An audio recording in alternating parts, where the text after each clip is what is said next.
The Solana Gaming Supercycle has arrived.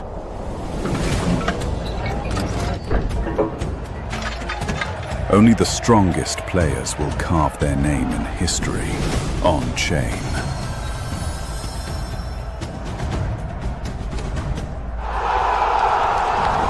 More than 30 legendary games await, each a battlefield, each a chance to rise. It's time to prove yourself in the arena. Join now.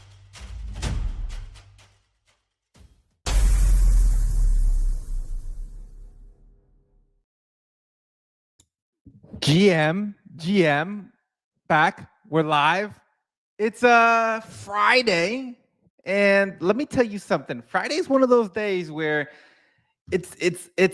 you're there, but you're not there, because I don't know if we're going to be touching grass this weekend. I don't know if we're going to be touching grass in the next 4 weekends, just because the Solana Game Pass is live. So, Linda, how are you? Tell me what is going on. And I know you're not touching grass, because I know you're out and about right now. So tell me, like, how are things going in this 2025 bull market that we're in? Yeah. Things are going well. We're seeing, man, I mean, since last time we spoke, there's been a lot of growth. Solana is doing great. I mean, I don't know. I feel like we're all happy right now riding the bull. You know, Indie.Fun recently just posted that video of the success that they've had and caught wind of many great projects that launched on there. Give us a little recap of that. Like, give us a little bit more information on why so many games are having a lot of success on Indie.Fun. What do you think was that secret sauce that, like, man, you know, there's so many launch pads out there that many people choose for other reasons, but the true indie developers, the developers that are looking to actually build with communities and have the right tools, are choosing you. Tell us more about that. Yeah. Oh man, there's so many reasons. But we can kind of break it down first. I think number one, the reason why projects are looking to fundraise, especially gaming right now, gaming is kind of just getting forgotten by traditional investors. Traditional investors are kind of just not really hot on it right now. And so a lot of indie game devs are realizing that they need to look at alternative ways to raise funds, and traditional investment probably isn't going to help. So we've gotten a lot of game projects that are coming to us saying, hey, I tried going to VCs. They weren't interested. So what else can I do? And so it's been really great for us as game devs ourselves to be able to help an industry that is seeing softness right now, and being able to see those games actually deliver as well, which is really cool to see.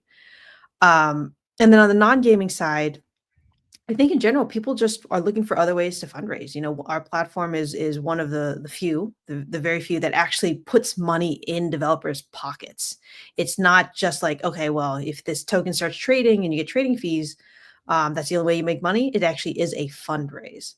Now, at the same time, we also do allow them to earn trading fees as well. So it's a little bit of both. But I think that really is one of the reasons why projects are really interested with us. And of course, on the marketing side, we provide a lot of support in understanding how do you do a fundraise? How do I craft, a narrative? How do I craft something which, really makes my story shine? That's something that we're pretty hands-on in doing, and being able to provide that support post-launch as well. What do you think is that evolution of funding that we are seeing, or the way that crowdfunding, VCs, publishers, like that funding model that has evolved or has iterated in a different way, especially in Web3? What do you think is really driving that catalyst right now? Yeah. Oh man. And I think really what it comes down to is two things. Again, just in general, games are finding it really, really hard to find traditional investors, because traditional investors, they're really hot on gaming. Gosh, last cycle. And then, many games didn't deliver or took too long to deliver, whatever reason there is. Investors have kind of backed off this time and said, okay, I don't want to look at that industry. I'd rather look at all this other cool stuff that's happening in Web3.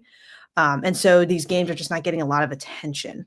I think that's problem number one. Problem number two is distribution. And this is something seen across Web3 as well as Web2. It's all right, well, there's all these really, really cool games coming out. How do I get noticed? Right. And so the cool thing about Web3, particularly Solana, is it is such a strong ecosystem. It is such a strong community where when games do launch, you can get a lot of interest just because you are building on Solana. People do want to try out new things. And while while gaming itself is not getting a lot of investment from traditional investors, there is a lot of interest from players and retail. So that is kind of the opportunity that we see and what we're doubling down on. What do you still though see as like the biggest misconception in the sense of what it takes to fund a Web3 game? Like, and I think that you guys with Indie are solving that misconception almost, right? Yeah. The biggest misconception, I mean, I think there's a bunch. I think probably the biggest is coming from the project side. They're coming at this as, traditional marketing. So they're like, okay, well, I know how to market to users and players, so I'm going to continue doing that. I think that is a great strategy and something they should do. But at the same time, if you are launching a token, you do want to think about what is it that makes people interested in my token, right? And many of these guys then have to think a little bit more deeply about the tokenomics that they're actually creating. So that's probably one of the bigger things. Is just we're encountering game devs who are interested in building games, right? They want to build something fun. And then they also like, oh yeah, I have to like think about my token as well. So helping to educate them on that, helping to educate them on why they should think this token is important, as well as how do you build this into your game in a way that is obviously useful and provides utility, but also is fun. Maybe really just kind of like ask or figure out, it's like internet capital markets, the success that you guys are having, the video you guys put out, how close do you think we are really to seeing like Web3 funding models like almost go mainstream, right? Like, and it's like, it's something that, we talk about mass adoption from a game perspective, but what about some of the models that we're building in Web3, the different approach? Like, what do you think, like, is what's needed still? I mean, we're still far away from it. Maybe not. I don't know. Tomorrow, who knows what might happen. So, yeah. So, actually, one thing I did forget to mention with one of the other misconceptions that we run into, which will run into this, is another big misconception we still get from projects is I can only launch my token after I have a working product, which is like has millions of users and is like the best thing in the entire world. And then at that moment, I'm going to launch a token. And then because I have all these users and traction, it's going to be successful because of that. And we've seen that fail even for companies that, have that sort of traction.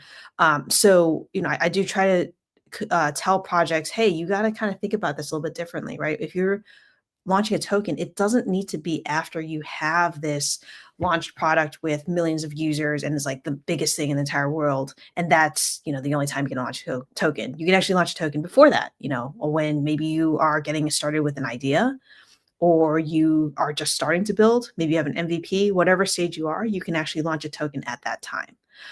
So I think turning that on its head is something that we're trying to do. And a lot of people in the industry are trying to do as well. In terms of when that's going mainstream, I mean, I think mainstream people are starting to take notice. I've noticed some friends and family asking me like, hey, what is it you're actually doing? Which is always a sign to me that, the normies are starting to take notice. But I think the good thing is that sort of idea of the token coming before you have like millions of users. I actually think that's something that Web2 is okay with, mainly because they don't have this like set perception that this token is something that only happens, as an ICO when, everything is golden and rosy. They don't have that preconception. And so you can kind of come to them and say like, hey, I have this idea and I want to fundraise, and they get it, right? It's the traditional investment model that everyone's used to. So I think that actually opens the door for more Web2 users to Web2 people to get involved. Yeah, no, I think like it made me come back to like the question I asked of the success of some of these games that have launched.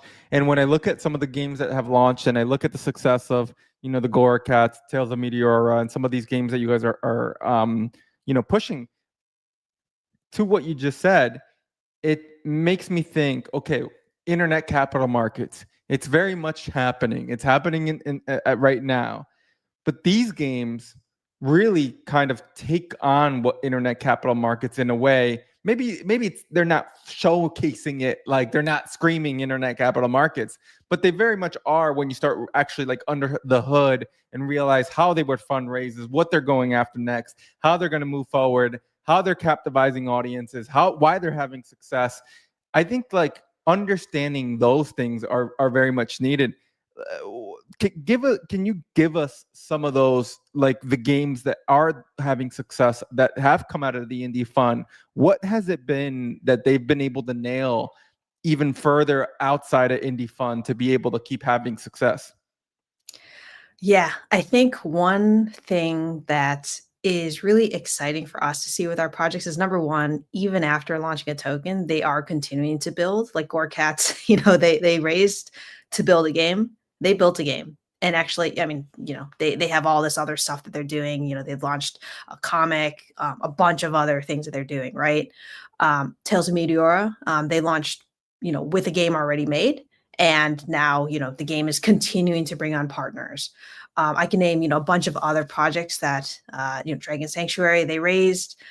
They've kind of teased some stuff that's coming out. I think they have a mobile game coming out, right? So I think that's actually probably the most exciting thing for us, is seeing like, hey, these guys got money in their pockets, and kind of the skeptics in Web3 have said, well, these guys are just going to leave and they're never going to come back. Well, we're seeing that these guys actually are executing, right? And so seeing these real builders continue to actually build their projects has been really cool to see. And it also leads to us continuing to get these types of projects coming to us, like getting the real projects, the real teams are building, not just like, hey, I'm here for whatever reason, and I may or may not stay after I raise the money, right? So I think that quality begets quality, and we're starting to see that coming through for us.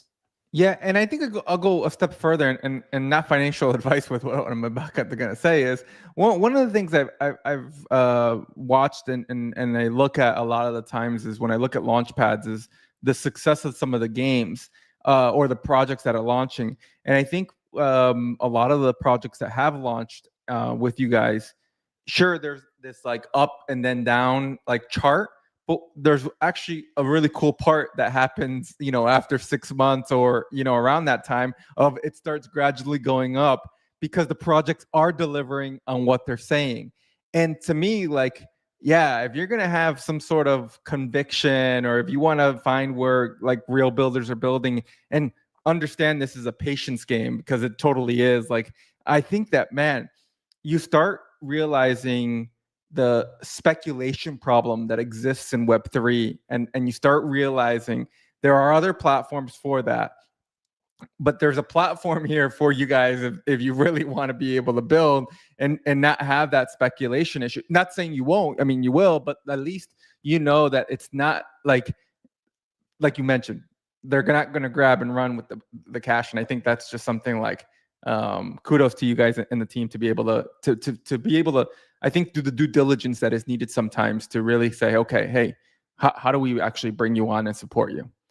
Yeah, I think that that's actually a great point, and something that we are really proud to see is, there is a misconception, let's say, or maybe just a tradition, I guess, in Web3 to say, hey, I'm here, and if you don't immediately moon to like 300x in the first 30 seconds, like, oh man, this project, was ruined.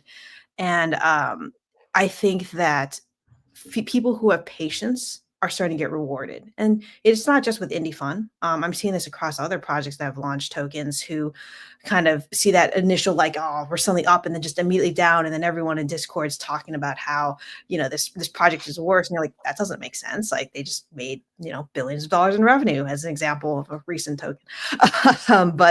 I think that people who are patient and who actually believe in the project will get rewarded.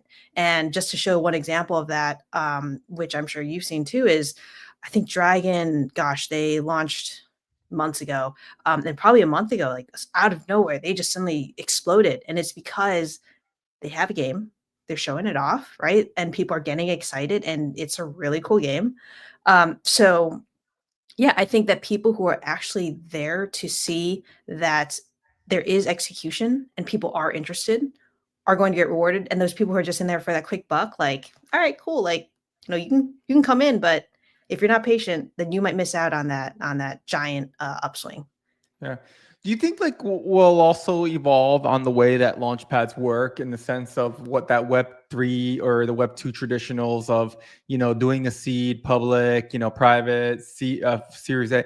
Do you think that eventually we'll also have some sort of way to launch tokens, and it's like in different phases, stages? And I think like, I say that because this completely makes sense in the sense that, like you mentioned, game 6 months later, the game is there. And that makes more sense for me to be like, yo, double down, right? Like not financial advice, but like double down and like things like that, right? I mean, you see that that's how traditional funding does work, right? You got the seed, the prototype, then you go private, then you go the next rounds. Yeah, absolutely. And that is a little sneak behind the curtain. That is something that we talk about internally is, hey, what do we see that happens in traditional financing? Let's put it that way. And what are things that we could just look at to help projects? And that very much is something that we've looked at. Seen as something which would be helpful for projects, would help them to actually build and actually execute. And so anything that falls into that category is something that we're always interested in and always looking to expand into. Yeah. We're going into end of 2025, Q4 of 2025, going into 2026 as well. What do you think like is the change that games need in the sense of funding, or is it like what do you think like truly has to happen for a lot more of the industry itself and Web3 gaming to be able to push towards the next stage of life? And I think we've broke through a lot of stages of life. People just don't see it or understand it until they like you actually talk about it. But if you look at the beginning of 2025 and you see some of the games or where the games were, the infrastructure that where we are, the mass appeal that crypto has gotten. I mean, in the beginning of the year, it was still very much a scam. Now, people are tweeting about it. The president of the United States is tweeting about it. Things are happening, and it's like, wow, like, we kind of like sped pretty fast through this year. But as you start seeing the evolution in evolving, it's like, how do we start figuring out what success what a game success really truly looks like from a funding perspective towards the next year? Yeah, we are getting a lot of projects coming to us, which is really exciting for us. We always love seeing projects that want to fundraise, of course, but of course, at the same time, we want to see them successfully fundraise, right? So that's kind of the next step. How do we make sure that these projects get the funding that they need to do the next step, whatever that might be, whether that's getting more players, whether that's actually launching, whether that's finding a team that can help them develop, whatever it might be. So yeah, it's really exciting for us to see all these games coming to us. And then of course, our next step is how do we, make sure that they get that sort of backing that they need. And then, but to your point, we are seeing it, yeah, just looking back at the beginning of 2025, the landscape has drastically shifted, both for gaming and outside of gaming. And so I think for these games that have launched a token and fundraised with us and all these things, what we've built out as well is a partner network that helps these games to do that next step, whatever it might be, whether it's like, okay, well, I'm missing infrastructure. What wallet do I integrate? I want to launch an NFT. Where do I go to launch an NFT? Right. So for us, it's it's not just the pre-fundraise as well as the fundraise itself that's important. It's how can we continue supporting these projects afterwards?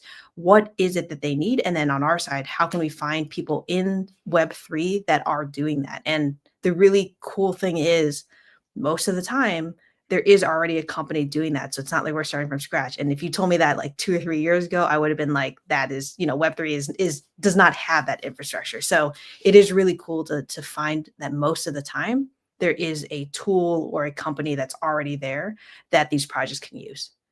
Yeah, no, I think it just truly does get exciting to see things moving in the right direction. A lot of times it does feel like we are here for 10 years and sometimes it's only been 8 months.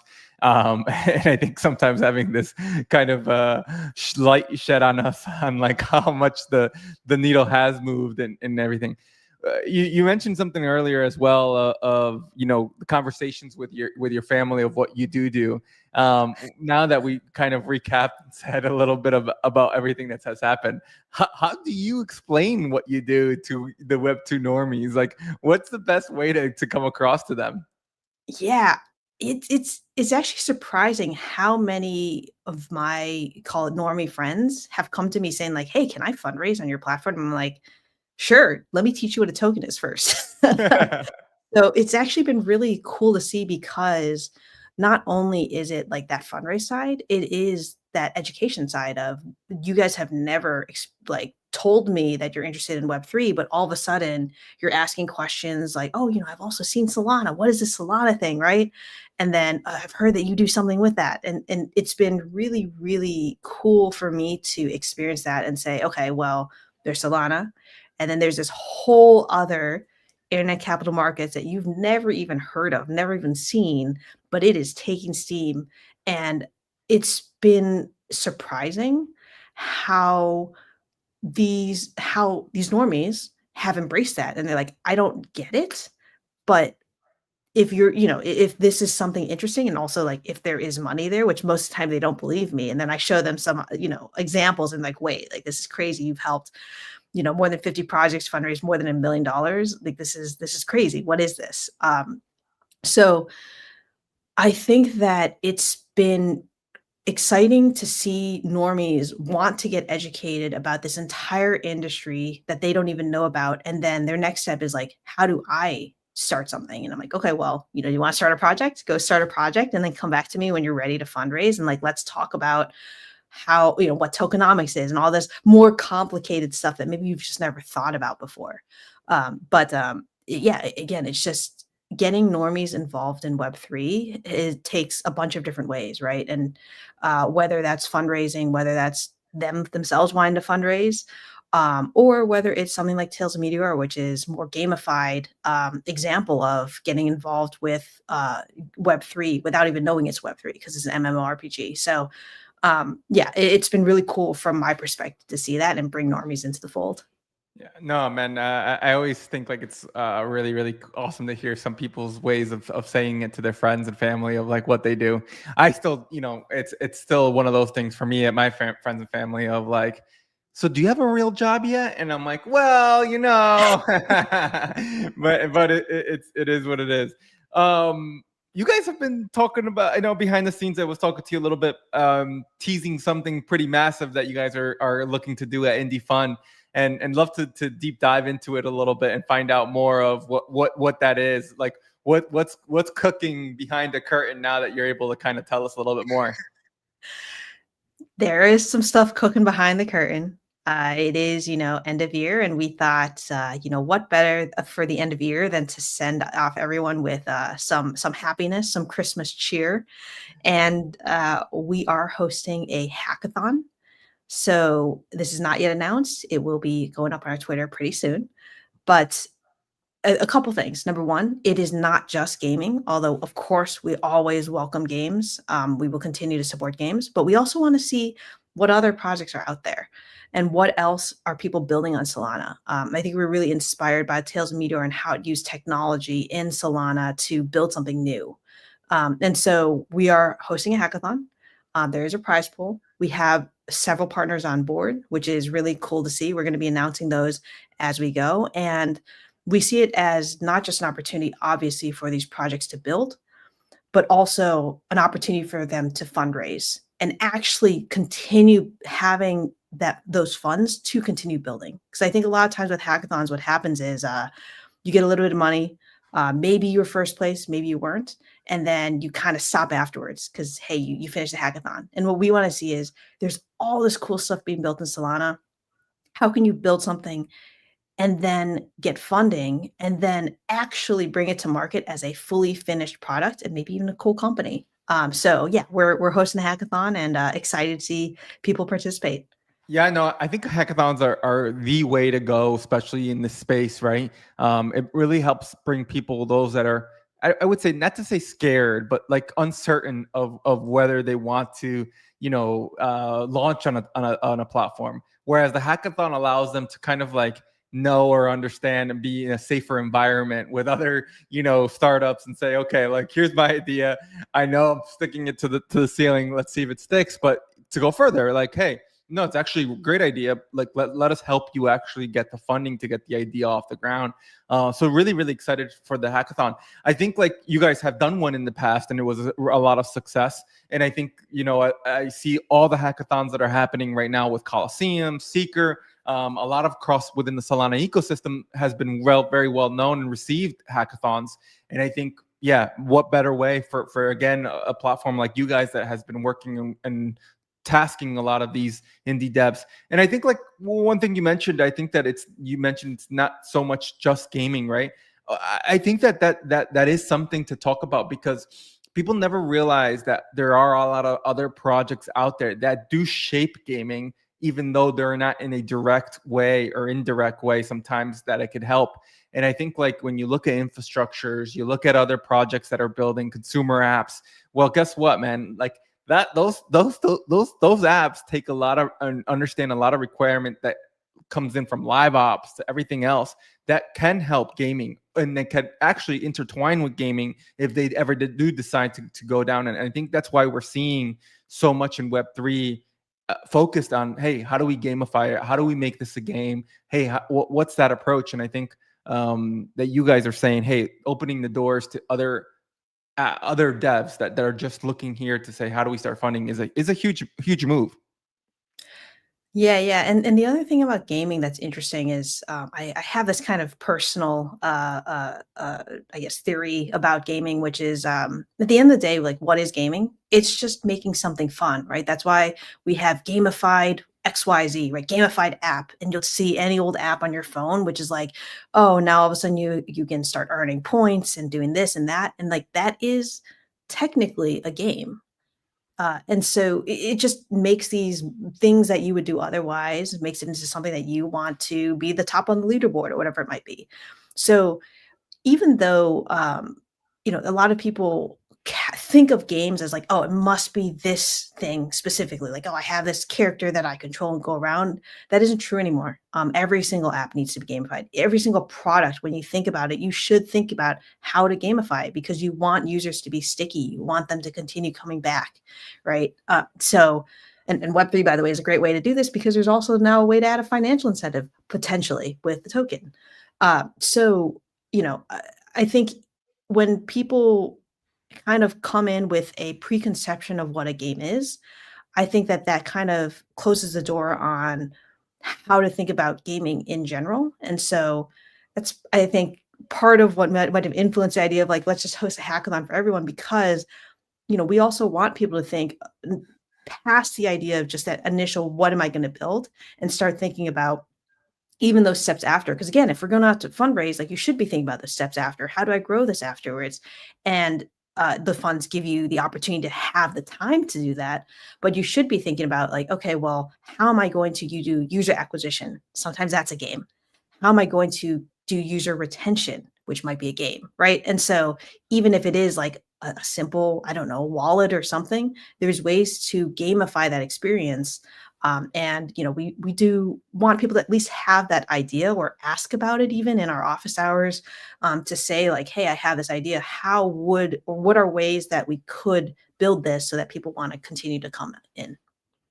Yeah, and I think that's it right there. It's like, how do you find ways to keep wanting people to keep building, right?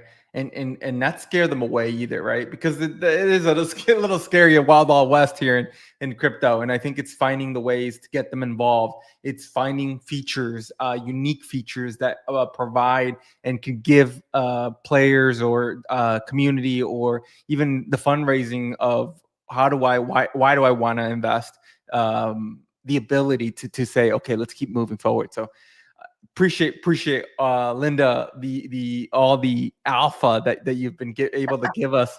I guess my final question is, how do we sign up, right? Like when to make sure this goes viral, how to be one of the first ones to sign up for the hackathon. Yeah, give us some dates or times that we should be aware of, so that we block it off on the calendar. Definitely. There's going to be an announcement going out very, very soon. I would say keep an eye out, even within the next couple days, about more information. And in terms of when the hackathon actually starts getting kicked off, I mean, obviously, we know right now everybody is really, really busy with potentially some other hackathons like Coliseum. We don't want to interfere with that. But at the same time, hey, listen, if you're building something on one of these other hackathons and maybe you want to continue building, or maybe you missed the mark and you came in too late and now you're waiting for the next opportunity, maybe there'll be an opportunity pretty quickly after that's done. And like I said, we want to get this all wrapped up before the holiday season. So we definitely are looking to get some gifts for people and get them excited before the end of the year, right? You're going into the holidays, get a little bit Christmas gift, and then that sets you up for, January 1st rolls around and you are ready to put your head down and build this and execute. So, we really wanted to end the year strong and get people excited going into next year about, all the opportunities that Web3 provides. I love it. I love it. And I'm excited. Linda, it's always a pleasure. Thank you for coming on. Make sure you touch grass this weekend, because again, seems like you're going to be busy reviewing notes and Google Forms or whatever it is to get going in the hackathon. So appreciate your time. Thank you again. And we'll see you soon again. For sure. Thanks so much, Jorge.